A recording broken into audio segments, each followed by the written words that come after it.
We're back, baby. It's the Horns Up talking at Texas podcast. Fisher DeSopoulos, DJ, Nikki, Snacks, Kreider. We're going to get into recruiting. We're going to get into another position group battle as we head to the Sugar Bowl, New Year's Day versus the Washington Huskies. We're going to talk running backs, y'all. But first and foremost, Mr. President, we got him. Kobe Black, 5-star defensive back, is coming to the University of Texas at Austin. After a fake out, we thought he was going to maybe pick A&M, where he faked us out, faked A&M out, and then he went with a double back Georgia reverse and threw the Texas hat on and gave an old big hook. And now we have another 5-star to our recruiting class, and what should be in really exciting transfer portal class with Trey Moore, crystal ball to us, edge, like Nick and I were talking about from UTSA yesterday. Matthew Golden, wide receiver, now officially crystal ball to us, from Houston, like we discussed.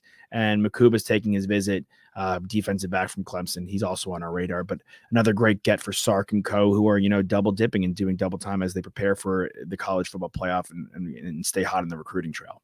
Kobe Black, about damn time. Yeah. I mean, come on. He was crystal ball to us all season long. So to me, I don't understand what takes these guys so long to make their decision. It seems like he's been known he's going to be a Longhorn since day one. Him and Colin Simmons have been very vocal with each other. They've met, obviously playing football together in high school in Texas and All-American games and 7-on-7 tournaments and all that good stuff. But I don't know what takes so long at this point. I mean, it's nice that he can finally sport the burnt orange and put on the hat and probably, be an early enrollee next semester, along with Colin Simmons. But business is business, and now we're ready to roll. Still a couple of other big targets on the radar. You mentioned Xavier Phillipson, could be flipping from Florida to us. That'd be a huge get. Another 5-star defensive back coming in to the secondary that I think we feel like is the weakest part of our team right now.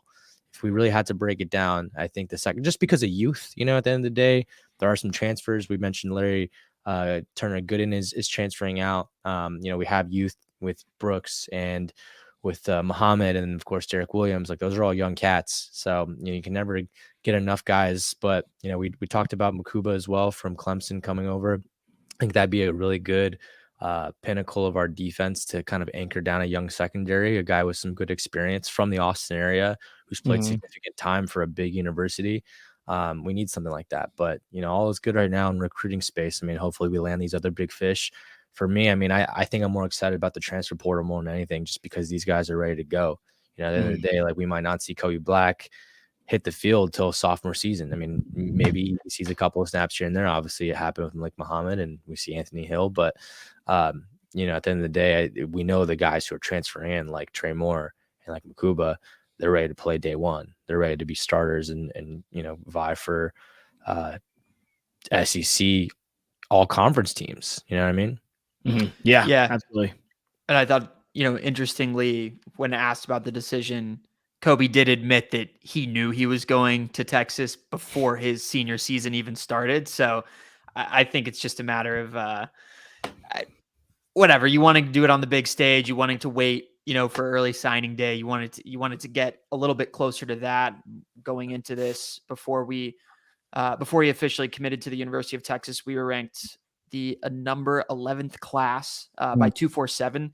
So I expect that we will jump up at least into the top 10 after this signing, but we'll see where they have us after the fact. But, I know that Sark and the consistency and leadership that he brings and us not having many changes, right? Going into bowl season, going into the college football semifinal, going to the SEC, the fact that we have the majority of our coaches still with us and presumably into next season, I think makes a big difference. And obviously I think, we would pick Sark in the room versus any of the other teams that Kobe Black had out there. I like Dan Lanning a lot, right? I'm sure he's really good in the room and so are his guys. But when the kid's from Texas, it's a tough sell to go to Eugene, and obviously A&M has been in turmoil. So I like that we're taking advantage of the guys that are in our backyard. Yeah, and I think that to answer your guys' point of why wait, I think, we're seeing it kind of in Florida. you bring up Xavier Filsaime, who's been with the Gators pretty much his entire recruitment and has been very vocal. But now all of a sudden in the last month, his recruitment's opened back up and he's crystal ball to us. DJ Lagway, another Texas kid, actually quarterback, one of the top quarterbacks in the class. He, has been a Florida Gator this entire, recruitment, but he has opened it back up. And I think some of these guys want to wait and see how the season goes and what direction these programs are going in. And if you're Kobe Black and you look at our program, yes, we have a lot of young guys on the defensive side of the football. We don't know if we'll see them, but maybe we could. Because who are the guys we've been highlighting? Like Malik Muhammad, that's a freshman. Brooks is a sophomore. Derek Williams is a freshman. The best player plays for the Texas Longhorns. The toughest place to crack, like we've been saying, is the wide receiver room because he really just runs those three guys.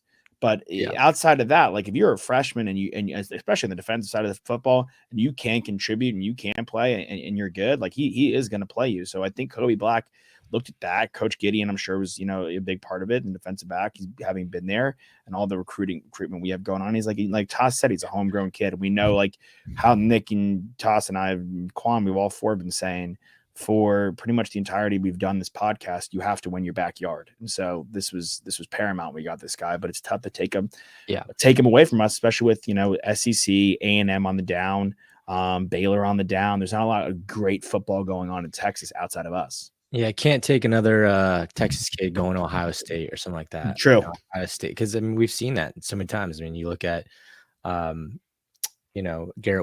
Wilson, that was a guy from Lake Travis who went to Ohio State. Jackson Smith-Njigba's from Rockport. Like these guys shouldn't be going to other states. I understand if we lose the battle against A&M or even OU, but like if you're from Texas and you have these huge blue blood programs, calling for you, there's no reason why. And now I don't think we will as much because we're so competitive. We're going to the SEC, but I understand why guys wait if they're committed to a school like Florida where there's turmoil, right? They've changed coaches a couple years. Obviously they're under 500, missing a bowl game. Like that makes sense, right? Because you don't know the trajectory of what your program is going to be like. You want to win ultimately when you're here. With Texas being so good this season, for me, I just didn't wonder why Kobe Black didn't announce it sooner because it was very clear what our trajectory was. But you're right. And at the end of the day, like if you're a player that's rated in the top 50, right, 5-star player with tremendous talent, that's that is confident in their own ability, you're going to play at some point. If you're really true to who you are and you've got the skills and you've got the confidence, you're going to play, and it shouldn't matter where you go. So at the end of the day, I think obviously he made the right decision. We're Longhorns and we think that, but it's just good to check that off the list and, focus our attention now on the guys that can contribute again next year. Mm-hmm. Yeah, absolutely. Absolutely. I was just going to add in there, and it's not just about, being the best team in Texas means so much because there's so many recruits that come out of that pipeline. But continuing that success as we go to the SEC, and obviously something that we're going to talk about a lot in the offseason once we get through the college football semis and hopefully to the college football championship. But TCU gets there last year and then they have a bad year following it up. And now currently they, just mentioned 247, we're number 11 right now. They're number 29. They were number 26 in the 2023 class. So they've gotten docked, a few points here because they're not able to sustain the product on the field. And I think recruits take note of that. Right. And so Kobe watching us do our thing this year, winning the Big 12 championship and obviously getting to the college football semifinal is a big part, I imagine, in why he was able to stamp that approval to the University of Texas. And we're happy to have him. And yeah, like you said, Josh, like he's certainly probably going to be in the mix on special teams, just from the onset, I would imagine. Best player plays. Yeah. So it's how it is, man. I expect him to be a guy that's in the mix. We're going to have a lot of young guys playing next year because we have a lot of upperclassmen that are going to go to the league and just a lot of guys that are going to the league in general. So, Toss, where did you say we moved up to in 247's rankings? We were at 11. I was saying I expect us to be in the top 10 after. Got it. Because on 3, I don't know where we were before today, but they moved us. Actually, we were at number 8 on 3's rankings, and now we're number 6. Okay, cool. There you go. That's great, but I think I stand with you, Nick. I care more about the transfer portal almost than I do. And what's nice as well about the transfer portal is that we're not a team that's going out looking for one of these quarterbacks that are shuffling. I feel like that's such a scramble right now for universities. They're focusing so much of their attention on the guy that's going to be their field general. I mean, it's nice that Dylan Gabriel committed early for Oregon, but there's some big fish still out there. Cam Ward still hasn't made his decision yet. Is it Dante Moore from UCLA hasn't made his decision yet? I mean, Miami's heavily in the mix for those guys. Wisconsin finally got their guy Van Dyke. Riley Leonard went to Notre Dame. Yeah, Riley Leonard, Notre Dame. But I mean, like, there's so many guys that are out there, and it's nice that we have our quarterback room kind of figured out already for the most part, and we don't have to be in the mix for these big name quarterbacks. Yeah, I think there's a lot up in the air in our quarterback room, but I don't think it's all bad. You guys are right. Like, in a good way. Yeah, NC State got Grayson McCall from Coastal Carolina. You mentioned Van Dyke going from Miami to Wisconsin. Nebraska's firmly in the mix for Kyle McCord, and they're going to try to nab Julian Fleming, who was the former, literally number one overall. At least back in the portal again, looking like Florida State. Yeah, I mean, it makes sense. They're and the other Aiden Chillis, the other quarterback from Oregon State, with their coach going to Michigan State. It makes sense of those guys leaving. And if DJ can go to, Florida State, head back to the ACC where he's comfortable, and he was fine at Oregon State, but hopefully he could take that next step up if he does go to FSU. Now, maybe not be the quarterback we all thought he was when he was a 5-star coming out, but still be competitive. Dante Moore is from the Detroit area, so they're looking at Michigan for him. That's a pretty good fit, but there's still like Dylan Raiola, who's, the top quarterback in the class in high school. He's probably going to flip from Georgia to Nebraska. And another potential big get for Nebraska, the Cornhuskers, who are looking to get McCord from Ohio State with Julian Fleming pairing, and then also nab Dylan Raiola. And I think I know we're like kind of smirking and laughing at Nebraska and Matt Rule, but they went 5-7 last year, and they lost. I think at one point they were 5-3, and they lost their last 4 games by a combined 16 points. They are not far out of the mix. I know it's going to get a lot tougher with USC. I'm not smirking because of Nebraska. I just think it's interesting that they have so many different guys in that room, and you just know at the end of the day, like, these guys this is not going to be their final stop. I mean, obviously they're all guys that want to make it to the league and that were highly recruited. It doesn't make a ton of sense for me in my mind for Raiola. I mean, like, Georgia's top of the game right now. I mean, obviously they're missing the playoffs, but they're still good. I mean, they're going to be right there in the mix next year. Yeah, go play behind Beck for 1 year, and then you're the starter the following year. It's a clear path to me. Head scratcher. Yeah. I mean, especially with Brock Vandergraff, the former top 5 recruit from Georgia. He's now going to Kentucky in the transfer portal, so that opens it up there. You never know where money talks, man, right? And maybe he feels like, and Matt Rule is. Say what you will about him in the NFL, he's a heck of a college football coach. And there's one thing for sure that's proven: he knows how to turn a program around. And officially, we have been moved to number 6 on 247. So we did crack the top 10. We went from 11 to 6. Yeah, nice. Huge show. Cosby. Yeah. The big 6. I think that I don't know. I think Georgia being a quarterback there is kind of weird. Like, stars don't matter. Your recruitment doesn't matter. He rides whoever he feels puts that team in the best position, whether it be Beck, whether it be Bennett. Like, Vandergraff was supposed to be the guy, and he was supposed to be the next big thing. And I don't think Kirby Smart cared, and they didn't miss a beat really with Beck to Bennett. Like, yes, they missed the playoffs, but they had 1 loss in the last 30 games. Like, they're obviously an incredible program and a borderline dynasty, in the college football space. So I could understand that level of uncertainty, that level of next man up and juggernaut, and there's the whole room's talented and that kind of pressure, or he can go to a school like Nebraska and kind of resuscitate that program and be the guy on campus, and trust in Matt Rule, who's gotten teams back from the dead, like I said. So it's a little bit of a head scratcher, yes, but to play devil's advocate, I could kind of see where he's going with that decision. But there's other guys. I mean, Ole Miss, Princely, the name I'm not even going to try to say that Nick valiantly attempted yesterday, the edge from Florida. He's looking like he's now going to Ole Miss. A guy, unfortunately, that was looking like he was going to go to us. Juice Wells, wide receiver, South Carolina. He's crystal ball to Ole Miss as well. So Lane Kiffin, a veteran in the college football space, understands the importance of the transfer portal and how massive those implications are. Yeah. There's a lot of wide receivers out there, obviously. Sure. And I don't want to just take some guys to take some guy. You know what I mean? I want this to be the right fit, because at the end of the day, we do have a pretty nice class coming in of guys who are at the wide receiver position. I mean, Ryan Wingo right away can be a contributor. We already know we're super high on John Tay Cook. We've got guys within the program as well. I don't want to just take a guy to take a guy. You know what I mean? Where it just creates a little bit more of a a position battle. I mean, at the end of the day, like we said, best man plays, but it sucks to see a guy like Isaiah Nayor, who transfers over from Washington. We were super high on, or sorry, Wyoming. We're super high on. Obviously has an injury, so that's something that's out of everyone's control. But now transferring again because he didn't see enough snaps. Case Kane didn't see enough snaps. It is the nature of the beast, but I don't want to just go after guys to go after them. I need them to be the right fit. I need them to be bought into Texas and to honestly fit this offense the right way. I think we want more speedsters, more guys that can beat you deep, not just, throwing a guy out there that's got great stats who, might just be pretty one-dimensional in certain conferences. Yeah. I do like the kid from Houston that we're going after. Burks from Purdue. I mean, obviously committed to OU already. I thought we were in on him, but that was a pretty quick commitment.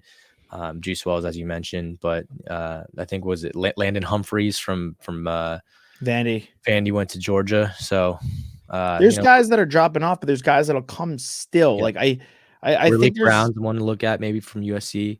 Yeah, I think we have to keep in mind a couple things. Like we got A.D. Mitchell late. Like he had won a national championship, and we were like, wait a second, this guy's available. Wait a second, he's coming to us. Like that unfolded all pretty quickly. Like he did what he had to do at Georgia. I'm not saying, we're gonna get one of the guys from Washington. Probably no Roman Dunze wants to stay next year. Yeah. Well, if Jalen McMillan, if Washington loses, right, and Michael Penix Jr. is gone and Quinn Ewers decides to come back, or Arch Manning's or Quinn Ewers plays himself to the NFL, and I think that's the reason why Malik Murphy's actually not entered the portal, aside from wanting to win a national championship with us, and be on that roster and get that experience and be a great teammate. I think, he still believes, like many of us believe, Quinn can play himself into the first round of the NFL draft still with these two final games. So I think a lot of teams want to see how our quarterback room unfolds maybe before jumping in and see how their own rooms unfold. And again, like you never know who guys can be. Like we all thought A.D. Mitchell was going to be great, but do we think he was going to be a first round talent? I don't think so. Like this is he's really made that jump. Keon Coleman, who from Florida State was one of you guys had him as our MVP of the season. The other had them as offensive player of the year. So, I mean, yeah. You never know what these guys can do in this system. I mean, Keon Coleman out of FSU right now, he was at Michigan State last year. He was a big transfer too. Like guys move and they transfer, and sometimes, a lot of the time, it's for the best. Like look at all these quarterbacks, Nix, Daniels, and Penix Jr. there at the Heisman. They're all transfer guys. So even our guy is a transfer guy technically. Even though he didn't really suit up for Ohio State. I think it's really exciting. I'm curious to see where Cam Ward ends up. These two guys, I forgot their names, that cover the guys, say the Buckeyes have their guy and they know who they're going to get, which people think it's Arch Manning. I don't think obviously Arch is going anywhere. But he's already confirmed they're staying. Yeah, I think they'll probably nab Cam Ward, who will ultimately be the top guy, right, in the quarterback group. It's a really strong quarterback group, and I completely agree with y'all that it's a nice feeling to know that that's not a pocket we have to dip into and throw some money at these guys, and we could spread it elsewhere. And Trey Moore, I tweeted out from our account, Moore, Simmons, Barron Sorrell, Hill, like all these guys going after the quarterback next year. How many sacks can that group get rotating in and out? It could be crazy if we get Trey Moore from UTSA. Yeah, for sure. It was interesting. I think we posted a clip of this show from a fellow Believe show. The Believe in Buckeyes had Urban Meyer on. Josh, you posted a clip of Urban talking about Texas, and he thinks that they're the best team in the country right now on Twitter. Go check that clip out. But later in the show, he was talking about how, he doesn't really like the transfer portal, and that's part of the reason why he's not coaching right now, or aiming to get another job in college football, as we know he could if he really wanted to, right? I know he left on bad terms with the Jacksonville Jaguars and things happened there, but talking college football, we're talking Urban Meyer, the guy's won multiple championships at 2 different universities, and also got Utah to a place where I think they've been able to consistently play high-level college football after his tenure there. But it was interesting because he was talking about, if you have all these guys in the portal, like it's important to nab these guys, but you have to develop, and it's about that next man up mentality. You have to keep guys from year one and grow them into players year 3 who can start and who can make a difference when you're talking about championship level teams. And I think it's just as important to keep the guys that you bring in. We're talking about Coach Sark, and that's why we're building a winning culture, right? We've talked about with Quan so many times. this season. And I just thought it was really apt. Like the portal is really important, but you're right, Nick. Like it's such a luxury that we don't have to spend all of our time in the portal going for a QB, and we can save that time, effort, and energy in those conversations for other guys that are more supplementary pieces, right? Who are just kind of cherries on top to the already established structure and roster that we built by keeping guys here, by growing them, by getting them better, by developing them, which is something that, at least for the longest time since we've been doing this podcast, like the development in the last 2 years is off the charts from what we've seen guys do and who they've become this past season, right? 5 years ago, 7 years ago, we weren't developing anybody. They were getting to the pros. They were being 4th, 5th round, 6th round draft pick or undrafted. And they were good. And then making an impact because they were talented. It's interesting. I feel like a lot of what transfer portal has presented in the landscape of college football is very similar to how young high school basketball players open their recruitment up when they decide to forego going to a college and go to like Ignite, the G League and maybe even going overseas, right? Because let's say you play sophomore, junior year, and you're at a school like UTSA or you're at a school like JMU, right? JMU has an All-American this year. Like those guys want to get the best development possible their next season for them to be able to go to the NFL and get as much money as possible and be a first-round draft pick. It's not a lock that Trey Moore is even drafted in the first 3 rounds next year, in the NFL draft. But if he develops his talent at Texas with Bo Davis, like we know Bo Davis has been able to do with our linemen this year and Sark, and be in a winning program on the center stage where you're going to have so many eyes on you in the national media, you might be a first-round draft pick. And so it's just kind of a new way of thinking about how guys want to take their future seriously, right? You want to use this as a stepping stone to get to the next level. And like we've been saying this all season long, that the perfect scenario for this was AD Mitchell. He's a 2-time national champion, might be a 3-time once all said and done. But was he going to be in a first round? Was he going to be a second? Was he going to be a 3rd-round pick? If he hadn't come with us and played with us, maybe not. No, I mean, like, and I think you're in the national the last thing spotlight. I'll say is, yeah, you're right. Absolutely, Josh. He's in the national spotlight. He probably would have been, right?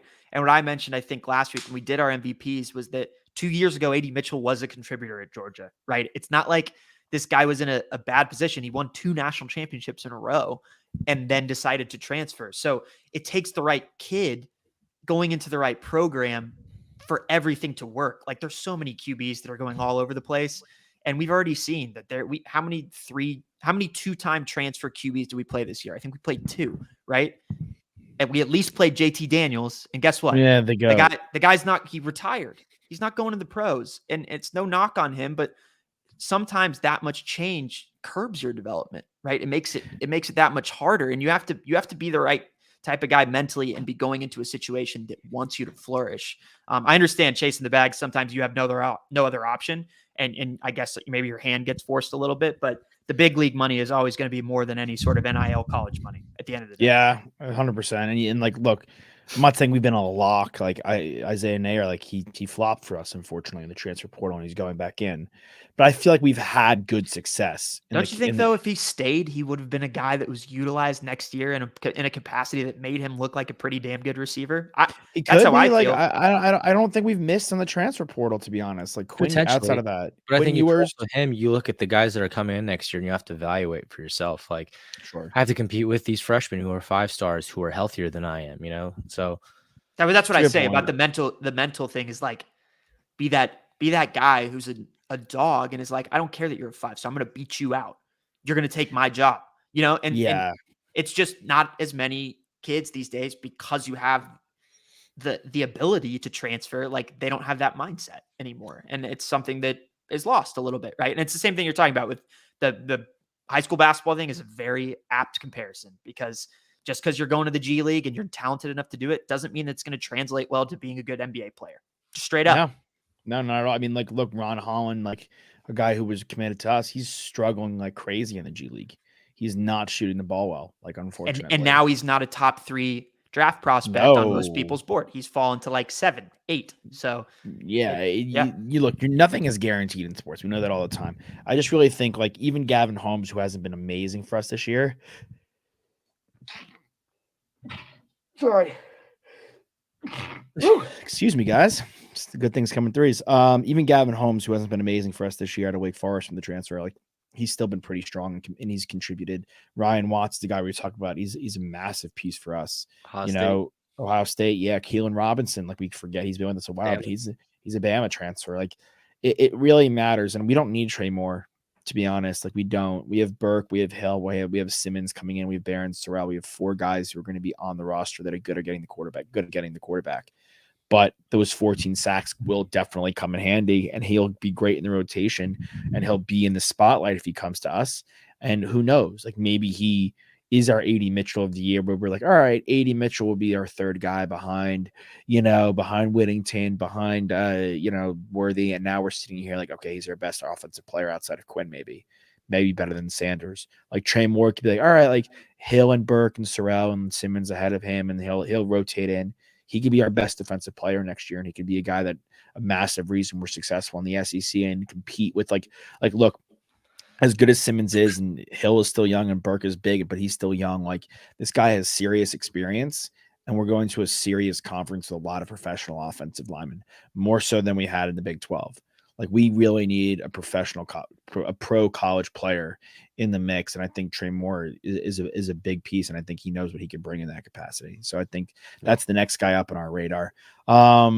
We could do position groups next time because we've done our whole recruiting dance here. And Kobe Black, welcome to the 40 acres. We're pumped to have you.